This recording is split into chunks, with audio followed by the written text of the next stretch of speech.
من طيبة الطيبة من المدينة المنورة. يلا نزور أول مسجد اتبنى في الإسلام وأول مسجد اتبنى في المدينة المنورة، مسجد قباء. السلام عليكم ورحمة الله وبركاته، عاملين ايه؟ يا رب تكونوا بخير وفي أحسن حال. معاكم رغدة شعيب وفيديو جديد، وهنكمل جولتنا الجميلة في المدينة المنورة. وإن شاء الله النهاردة هنروح نزور مسجد قباء ونشوفه من جوه، ونشوف مكان أول مسجد اتبنى في الإسلام بناه الرسول صلى الله عليه وسلم، وأول مسجد في المدينة المنورة. وإن شاء الله نصلي فيه ركعتين زي ما قال لنا الرسول صلى الله عليه وسلم، اللي يصلي ركعتين في مسجد قباء إن شاء الله بإذن الله كأجر عمرة. اللهم صل وسلم وبارك على سيدنا محمد. طبعا زي ما قلت لكم ان مسجد قباء ده اول مسجد اتبنى في الاسلام واول مسجد في المدينة المنورة، بناه الرسول صلى الله عليه وسلم لما هاجر من مكة الى المدينة. اللهم صل وسلم وبارك على سيدنا محمد. فورد عن الرسول صلى الله عليه وسلم قال رسول الله صلى الله عليه وسلم: من تطهر في بيته ثم أتى مسجد قباء وصلى فيه كان له كأجر عمرة. وورد كمان إن الرسول صلى الله عليه وسلم كان يأتي مسجد قباء كل سبت ماشيا وراكبا فيصلي فيه ركعتين. شايفين بقى الفضل العظيم بتاع مسجد قباء؟ فأي حد ربنا يرزقه إن شاء الله ويكرمه بزيارة المدينة المنورة لازم يزور مسجد قباء ويصلي فيه ركعتين. ربنا يتقبل منا جميعا إن شاء الله. صراحة المدينة المنورة جميلة جدا وفيها سكينة وطمأنينة، يعني إن شاء الله ربنا يرزقكم جميعا بزيارة المدينة المنورة. وبصراحة مسجد قباء لما زرته مسجد جميل جدا جدا، الأجواء فيه حلوة قوي. ويلا بينا ندخل المسجد من جوه ونشوف أول مسجد اتبنى في المدينة المنورة، وكان كل سبت الرسول صلى الله عليه وسلم بيصلي فيه ركعتين. وطبعا أول مسجد بناه الرسول صلى الله عليه وسلم والصحابة وصلوا فيه، فمكان زي ده يعني الحمد لله ربنا رزقنا بزيارته والصلاة فيه. اللهم صل وسلم وبارك على سيدنا محمد صلى الله عليه وسلم، عليه أفضل الصلاة وأتم التسليم. يلا بينا بقى ندخل المسجد من جوه ونشوف جمال المسجد.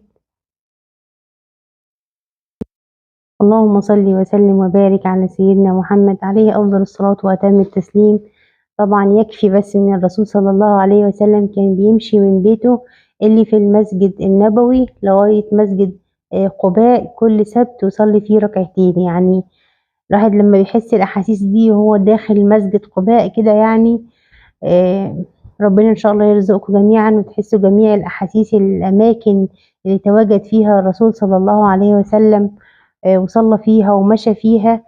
ربنا يوعدكم إن شاء الله ويرزقكم الزيارة عاجل غير آجل.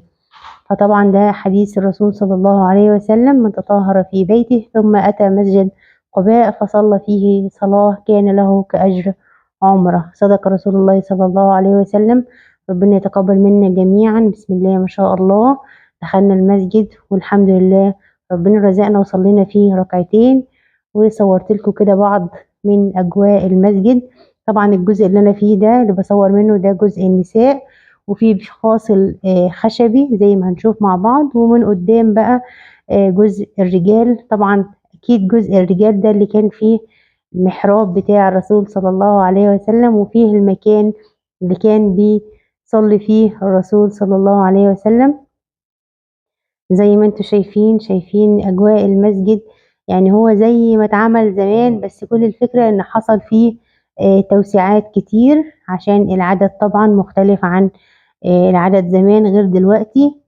بس المسجد فيه راحة يعني غير طبيعية، فيه هدوء، فيه جمال زي ما انتم شايفين. طبعا انا بصور لكم من مكان النساء، وهعدي كده التليفون من الفاصل الخشبي دلوقتي وهصور لكم المكان اللي بيصلي فيه الرجال، اللي هو نفس المكان اللي كان بيصلي فيه الرسول صلى الله عليه وسلم عليه أفضل الصلاة وأتم التسليم. وطبعا بصور بحذر على قد ما اقدر عشان ما اضايقش حد، لان كلنا داخلين نصلي ركعتين وناخد الثواب ان شاء الله، فما ينفعش حد يضايق حد بالتصوير. اهو زي ما انتم شايفين ما شاء الله تبارك الله. هحاول كده اجيب لكم الصورة الناحية التانية. شايفين ما شاء الله تبارك الله، ما شاء الله لا قوة الا بالله. اللهم صل وسلم وبارك على سيدنا محمد عليه افضل الصلاة واتم التسليم. ربنا ان شاء الله يرزقكم ويوعدكم الزيارة يا رب، ويتقبل منا ومنكم يا رب العالمين.